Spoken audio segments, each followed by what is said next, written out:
Good morning, everybody. Again, yet again, good morning.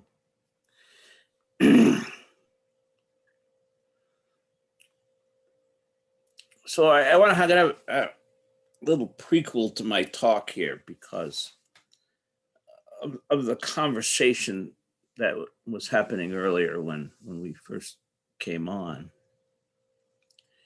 And you know, the particular discussion was about Gary and Deborah's situation in Arizona and the encroaching fires and all the difficult emotions that come with something like that. And you know, I'm raising this in the context. Deborah and myself and several other people just did a month-long Eco-Dharma. It was called an Eco-Dharma exploration. And as often happens with those things, there were, I don't know, maybe 8 or 9 people interested. And at the end of the month, there were 3 of us, Deborah and I and another woman named Bethany.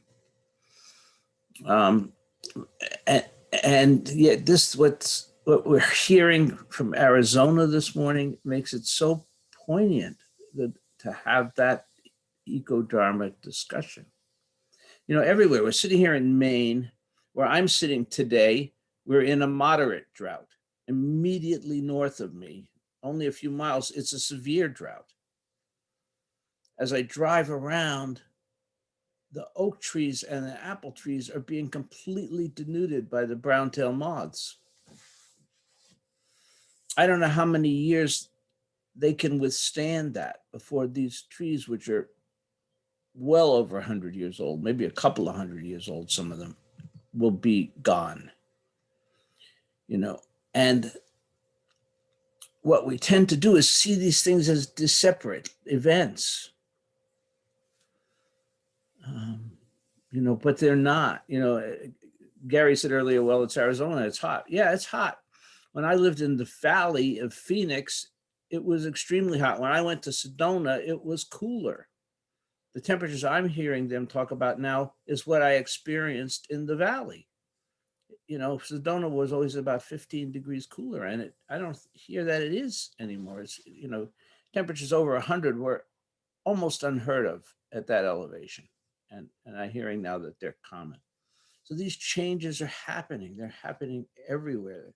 And they're going to affect all of our lives. What's happening in Florida, that collapse. Now, I haven't seen this verified.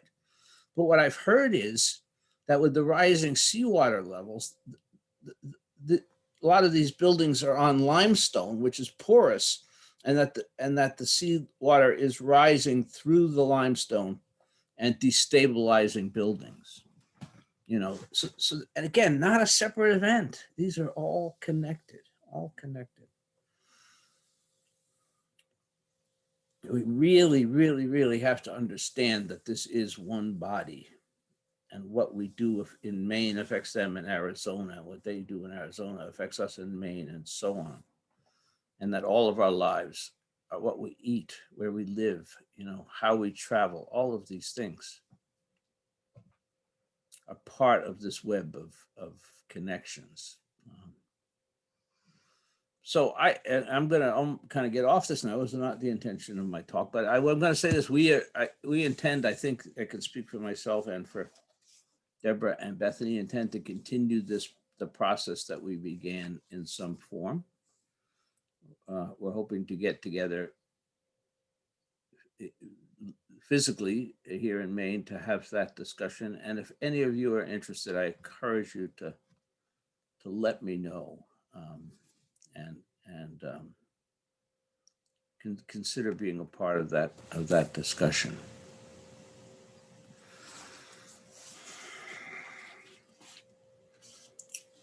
But I did have a koan for this morning, so I'm going to segue to that. Because koans have nothing to do with anything. And this is the 13th case in the Blue Cliff record. Chao Chou's big turnips.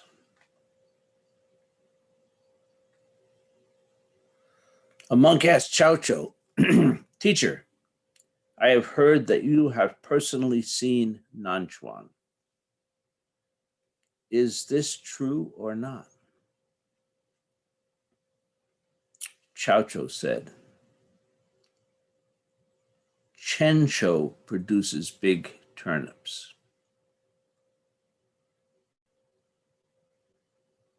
A monk asked Chao Chou, "Teacher, I have heard that you have personally seen Nanchuan.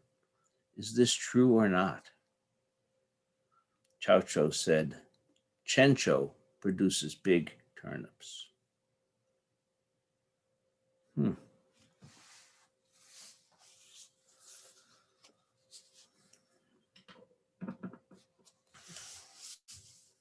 So Chao Chou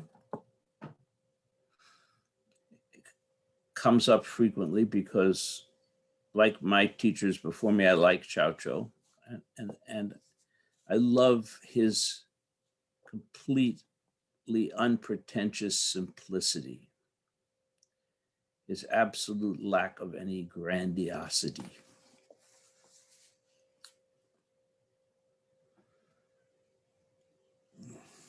And we know, interesting, that Nanchuan was Chao Chou's teacher.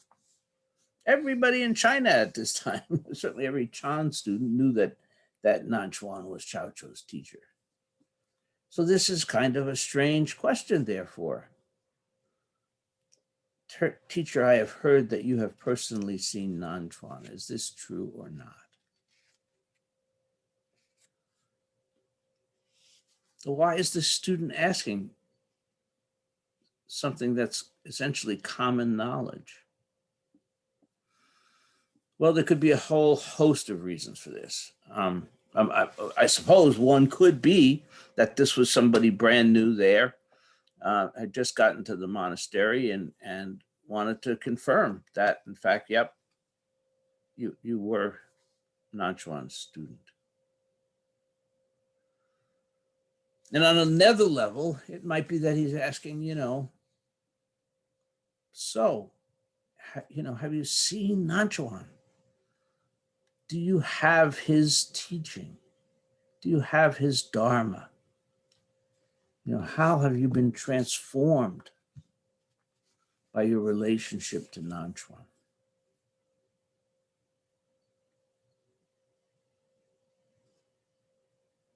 And then another possibility is more sort of a challenging question.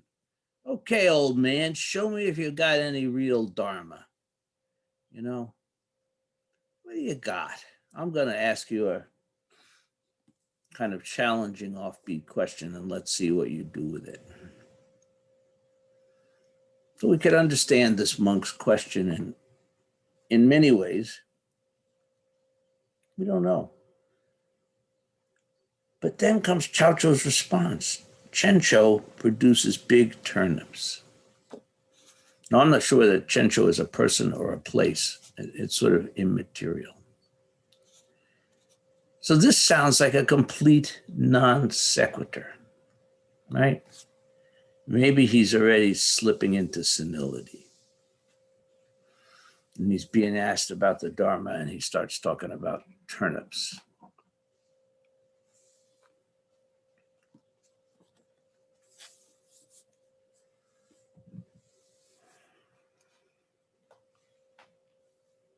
But in fact, I don't think that's what he's doing.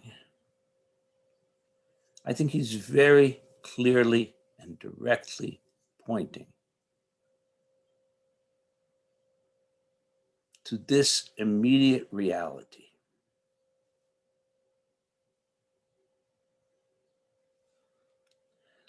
And to the fact that the Dharma is just this immediacy. It is not a complex intellectual subject.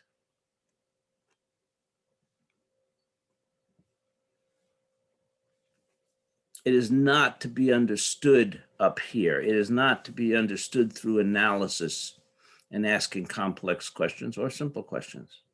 It's got to be understood in a whole different way.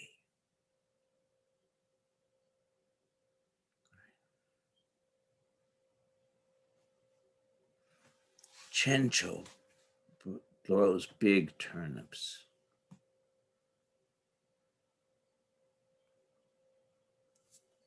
That's the basic reality, the substance of life. In this case, related to sustenance, related to food, related to life itself springing forth from the earth.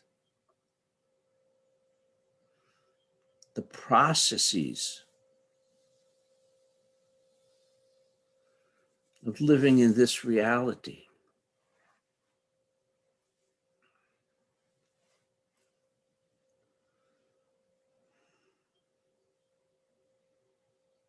And perhaps I'll dare to say, I'm going to say it, I probably Chao Chou wouldn't, but the sacredness of that vitality and that simplicity and that very act of life coming forth from the soil.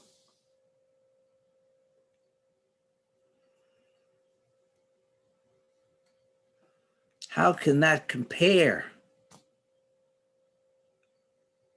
with giving talks and reading books, we might say? That might be the next line of Chao Chou's response.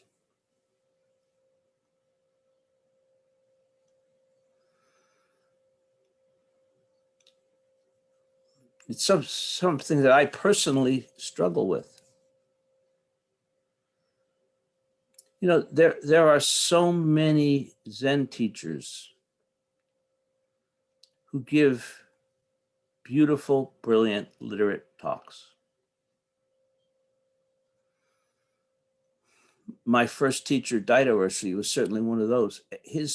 Every one of his talks was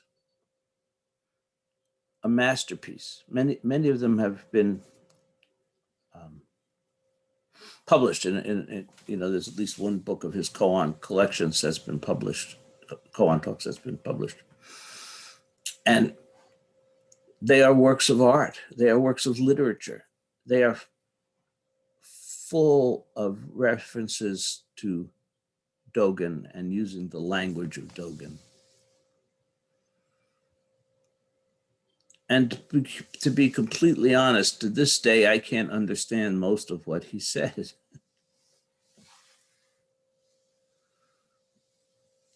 They are couched in the way the talk would start at Zen Mountain Monastery. Is like Daido would start talking, and I think, oh, I understand what he's saying. Oh yeah, I get this. I get this. Maybe I'm getting this Zen thing, and then all of a sudden I'd go, WTF? I have no idea what he's talking about, because you would kind of drift deeper into the Dogen-esque metaphors, which I'm not very good at. If I'd had Peter Harris there to help me, I probably would have done better, but I didn't. So, and he delivered talks like that consistently. I certainly it helped the fact that he was a full-time Zen teacher, and that you know, writing those talks was his occupation, as it were. But that said, he's not the only one. So, you know, and you all know it. There's many beautiful, brilliant books on Zen.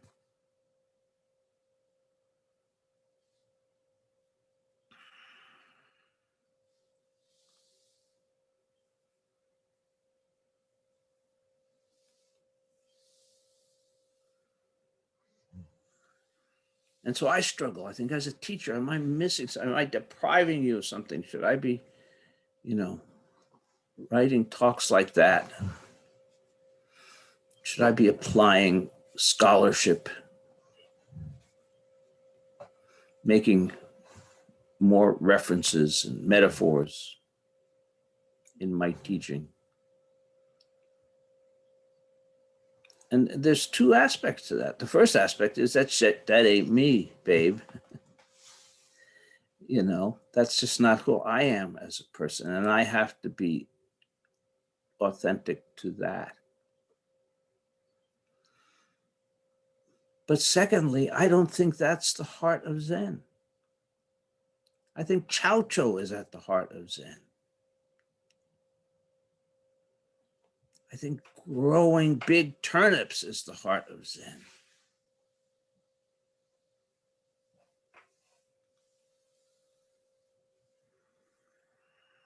Especially, I'm not going to name names or point figures, but right now in this group, there's a lot of brilliant people with graduate degrees and things. We can live very well in our heads. We're probably way too comfortable up there. Not our fault. That's how we're, and it's valuable. It's important, right? I mean, in certain contexts, if you're going to be a doctor or a lawyer or an engineer or whatever it is, you need that education. I wouldn't want Chao Chou performing surgery on me, to be quite honest.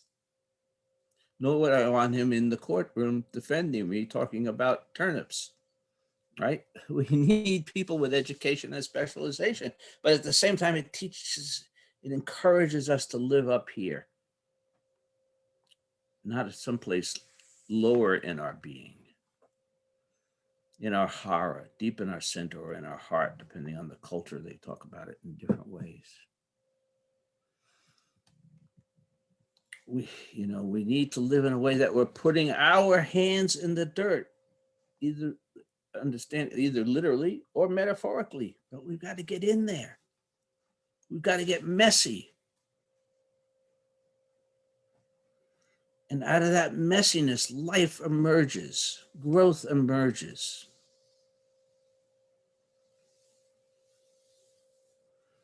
That messiness is intimacy.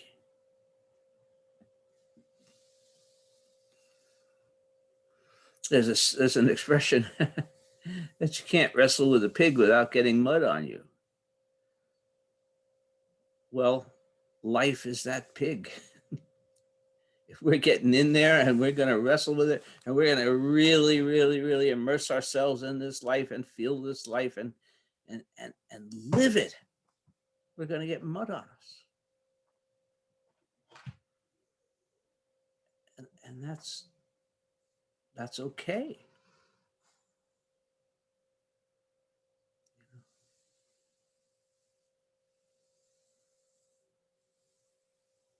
Because that's life is. If we always want to be clean, we've got to detach, we've got to separate, and we've got to stop living. And there are many people in this world today who have stopped living.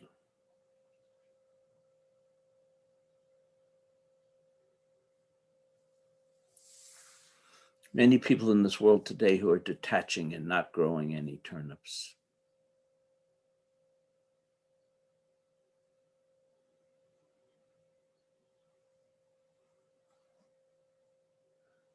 And unfortunately, I sort of knew I'd get back to this somehow. I didn't intend this.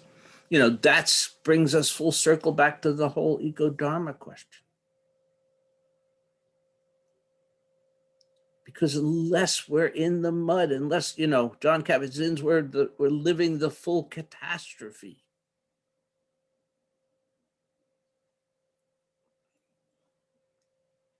And we feel the reality. I think that one of the interesting things, interesting may not be the right word, but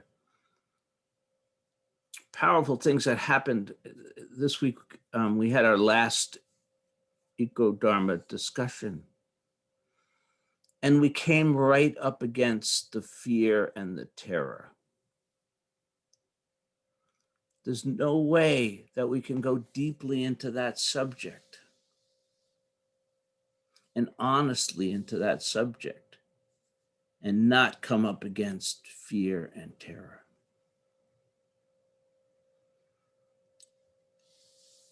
And that's why the vast majority of people look away. It's easier to take a drug. It's easier to distract ourselves with a video game. It's easier to engage in any of the innumerable distractions that people are using today than to stay with that reality when that reality is painful, is terrifying.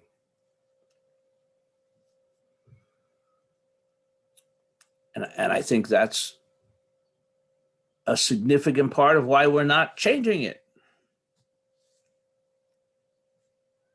We can't even stay with it. We can't even fully acknowledge it. I think if we could fully acknowledge it, if we could get our hands in the dirt of this reality and say, hey, the forest is on fire and our houses are in the way. All our houses are in the way. We all live downstream, all of those expressions. There's no way to escape. Billionaires are trying to escape. They're buying islands and building fortresses and hiring private armies with the delusion that somehow they can escape, that they're not part of it, that this isn't one body, that we're not all in this together. But that is the reality.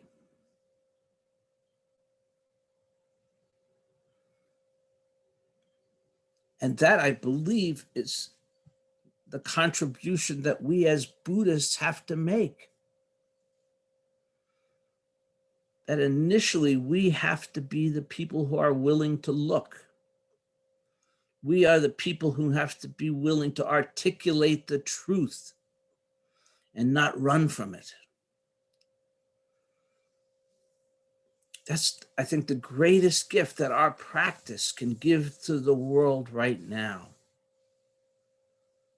is the willingness to engage with the world and the willingness to put our hands in the dirt and get it all over ourselves.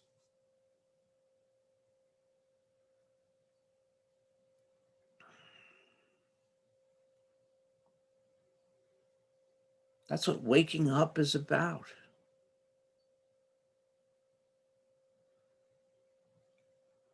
You know, there's some great misconception that if somehow we wake up, we're going to be in some blissful state. Smile. Well, yes, sometimes we may be blissful and smiling. But in the presence of suffering, in the presence of destruction, we have to feel the pain. We have to be willing to do that. Joanna Macy, among others, talks about this. Humanity is running away. You know, we talked the other day briefly, about World War II and the fact that it looked for a while like the Axis would prevail. Like this entire world would be overrun by fascism. That not millions, but perhaps billions of people would be exterminated. And what happened? The whole allied world pulled together, right? Everybody. You know, when you look back, my generation, our parents were that generation in World War II. So I know I had glimpses into what that world was like. Everybody participated. There were victory gardens and rationing and all kinds of things that, even civilians who couldn't get anywhere near the war effort were engaging in, right? There were all the millions of women who went off into factories to fill the jobs that the men were unable to do because they had gone overseas. And so on, the whole society, not just our society, but countries across the globe pulled together. And ultimately, fascism was stopped. And we need that kind of effort today. The threat we're facing is just as great as it was then, in a very different sense. But millions are already dying. Buildings are collapsing in Florida. Entire communities are burning in the American West.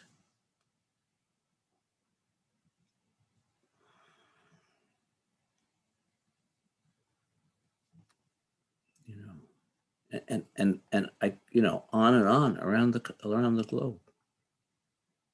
And these are not the separate events. We Buddhists know that this is one body. We know that in a spiritual sense, but we also know that in a literal sense. Everything is interconnected. What's on my plate today when I eat lunch has something to do with the fate of turtles in Indonesia.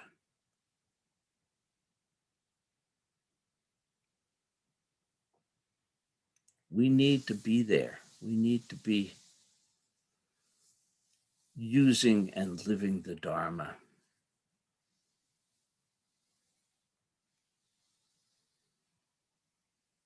To help impact the fate of this world. It's never probably, I don't know that there's ever been a time when this has been more true.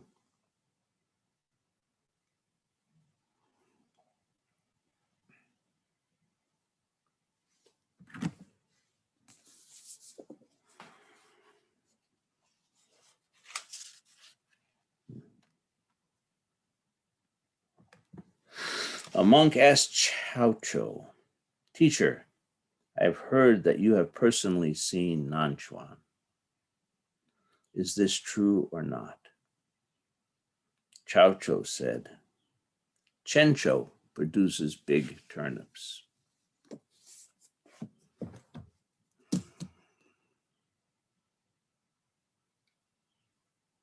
Thank you.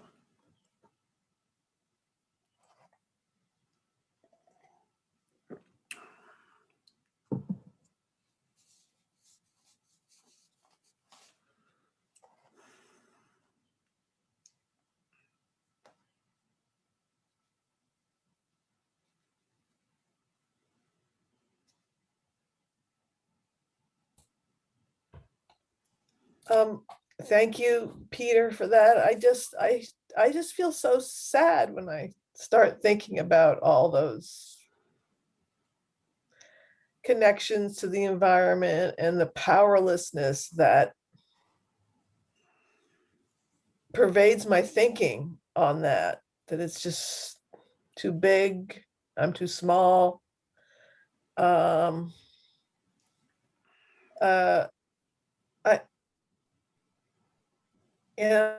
I just, I don't know. It really, it is upsetting. And I want to find a simple answer. I want to just blame that there's too many people on this planet. I just want to blame everybody. But that doesn't get you very far either. But I guess just feeling that sadness instead of running away from it is maybe the best I can do. So thank you. Well, thank you, Melissa, for speaking that so honestly and from your heart. I that may be the best any of us can do. I don't know. I don't have many solutions. I don't have any solutions, No, yeah. No, but I I mean, do. Oh, go ahead. No, I mean, I'd be very wary of anybody who did, but but I think acknowledging the problem is where it's, that would be helpful. Yes, I know, absolutely. I agree with you 110%. I mean, that's where we have to start.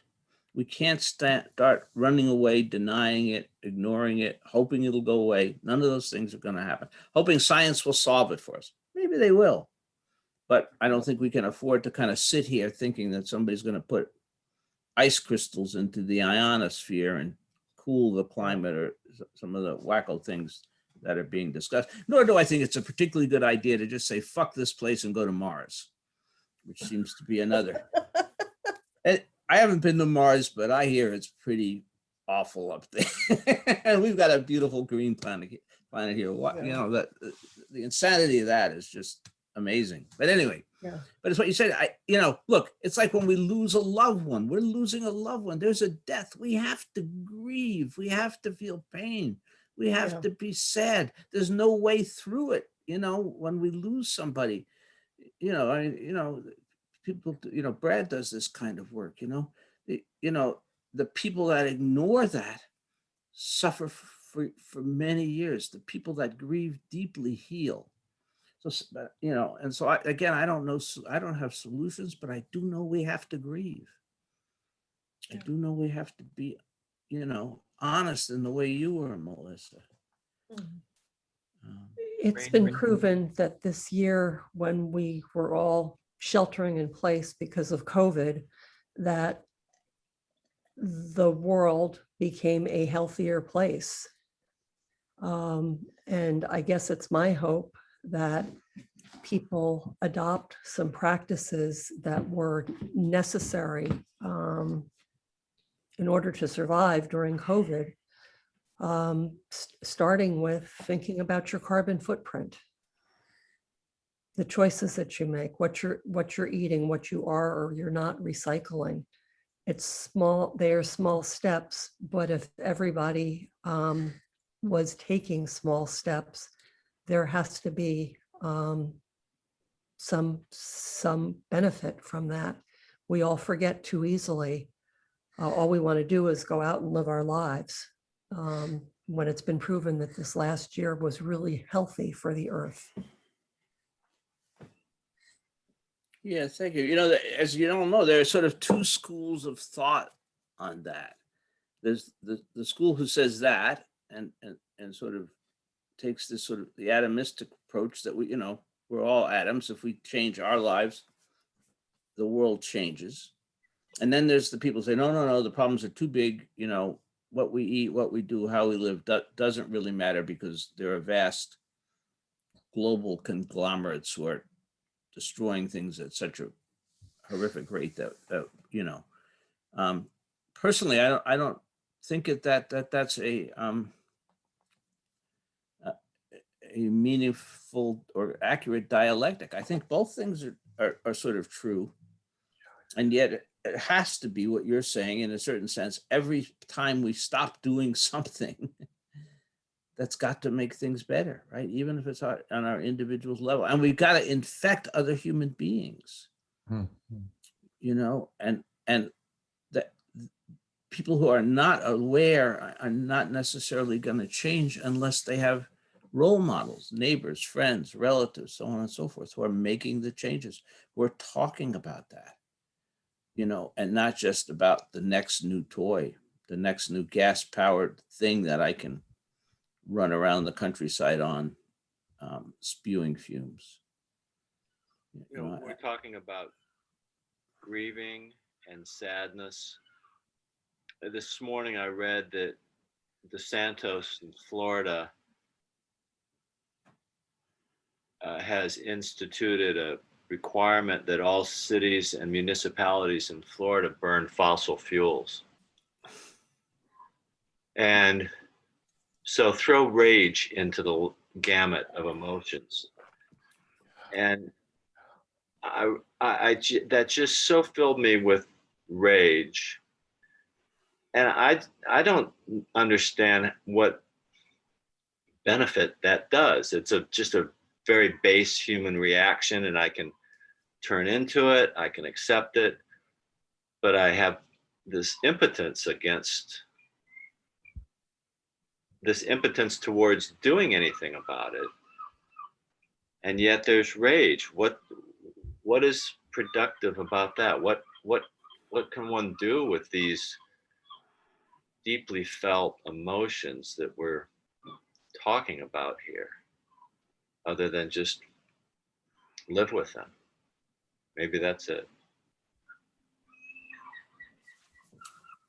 You know, I don't know. I mean, you know, what you do when you describe that DeSantis is doing, so to me, it's like the dying cry of a dinosaur, that he is going extinct and giving out this scream. But he threatens to take us all with him, right? That's the, you know, it's okay. You want to go die, you know, that's your privilege. But, you know, I want my grandkids to have a life. I want them to have a planet, you know, and so, but the authority to mandate that. What's that? I forgot my sound was on. Okay. I All right.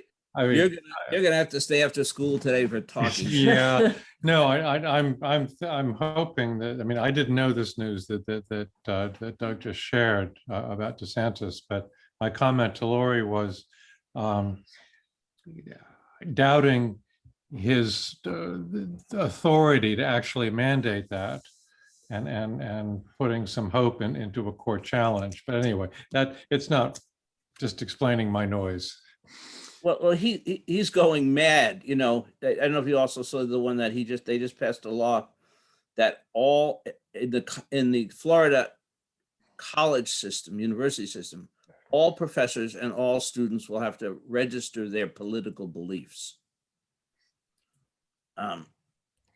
You know, so DeSantis in Florida is going mad, but look at these, you know, that juxtaposition of the buildings are falling down, people are dying, and these idiots are, you know, doubling down on the insanity. You know, I understand the rage. I really do.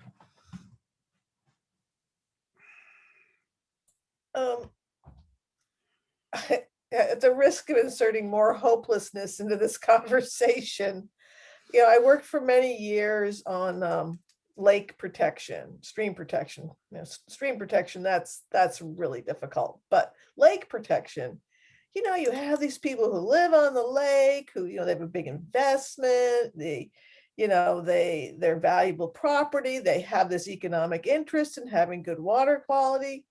But getting them to change is almost, it's so hard. And I think of that example writ large, and like people who have these, you know, really, you think they'd be highly motivated.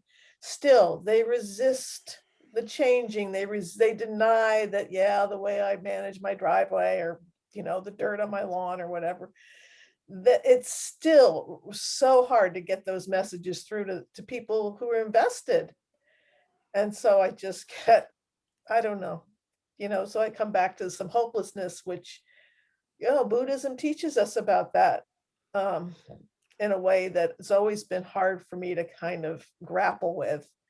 Yeah, give up hope. Yeah, and Peter Harris talked about that yesterday. That was kind of the end of his talk. I don't know. I'm not sure how to do that, but You raised a really important point, Melissa. And I want to say this: giving up hope is not the same as being hopeless. yeah. Okay, you know. But again, I think that as Buddhists, as Zen practitioners, we need to look through a clear lens. Mm.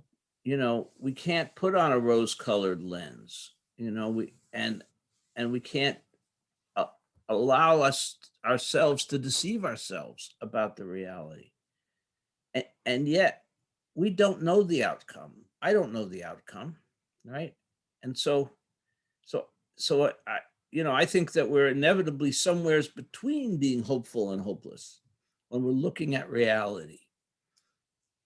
You know, and hopeless just says there's no way, there's nothing we can do. There's just no, you know, it's just impossible. And I don't think we need to go, you know, we may have moments we go to that place. Frustration, we hear what Doug just talked about. And it's like, okay, might as well just put the gun to my head because, you know, there's just nothing we can do. But I think, again, we need to hold that open. We need to not go there and just say, okay, we can't see the end. We don't know the outcome of the story. We never do. You know, that's one of our major delusions as human beings, is thinking that we know outcomes, thinking that we know the future. You know, we do it constantly, you know, and we don't.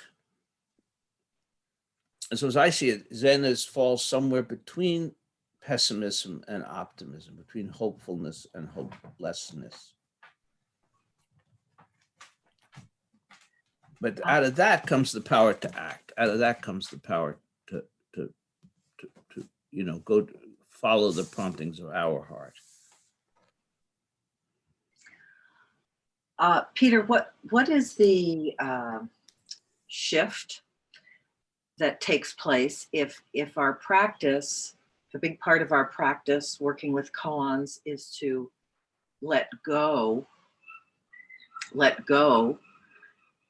And yet for climate change, perhaps we're being asked to make very strong judgments and act in certain ways.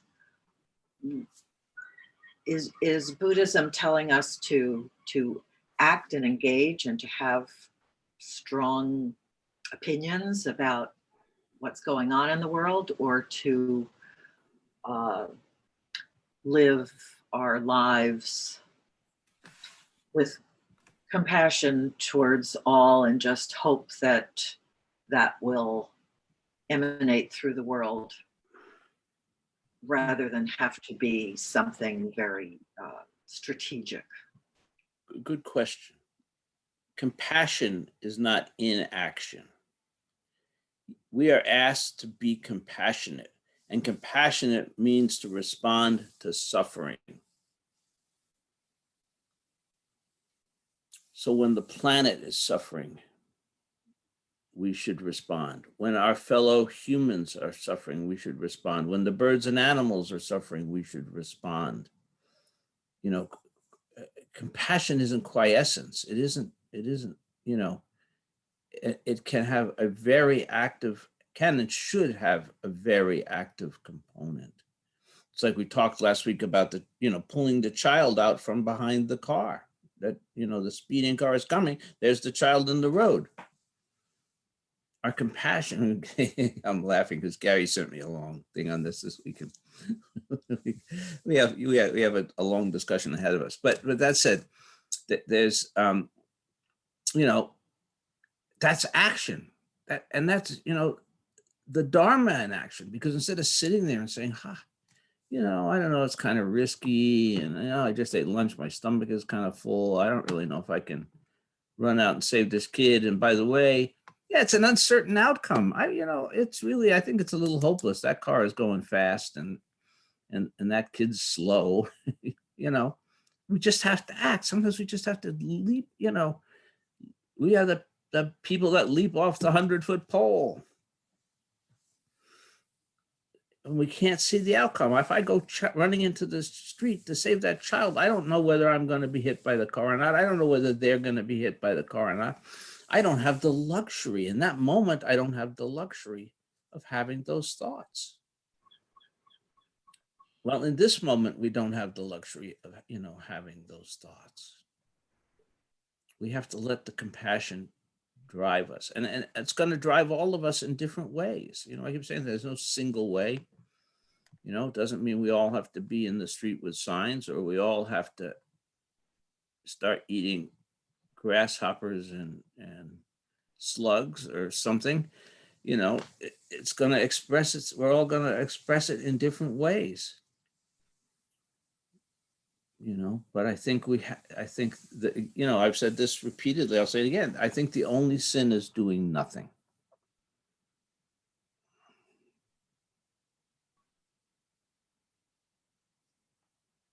I wish Margaret were here today. I remember her quoting a teacher that she had a while ago, and Peter, I may have the quote wrong, maybe you can connect me, but my recollection is she said something about Zen does not ask us for, I think it was compassion. Zen asks us to be present. Just be present. And when Margaret said it, it kind of made sense to me. But being present isn't enough. It's sounding like if the information that we pick up in our presence seems to demand some sort of action. Well, it's a good point, a good question.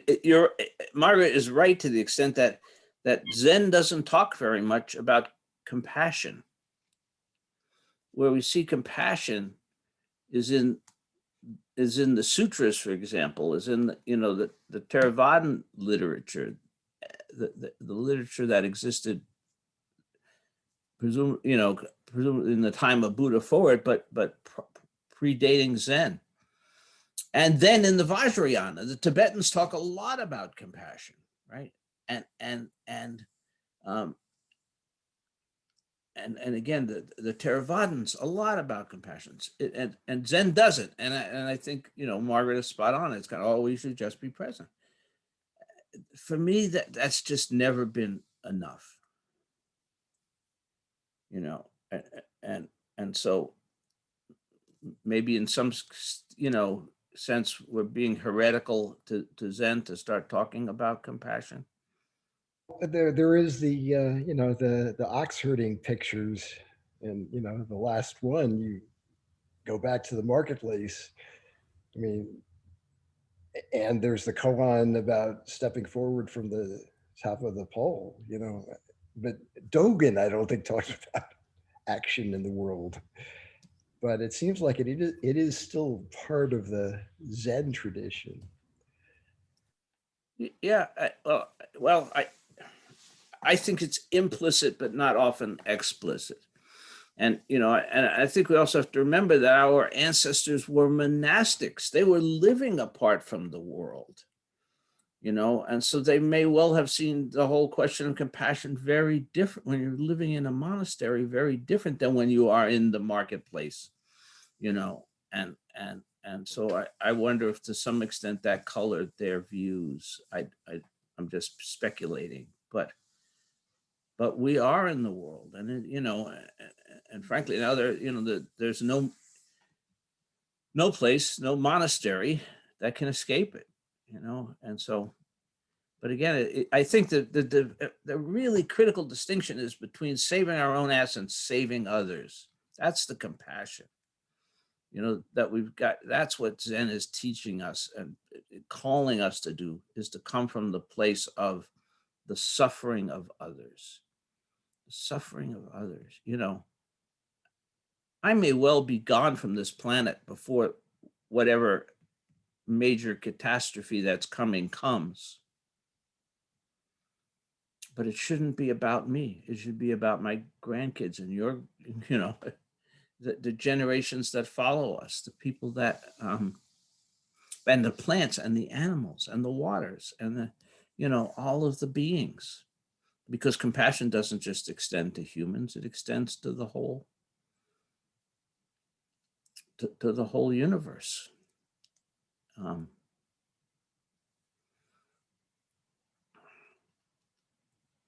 But, you know, I mean, there are certainly people who say, well, I sit, so I'm doing enough. Well, that's their opinion. I don't share that opinion.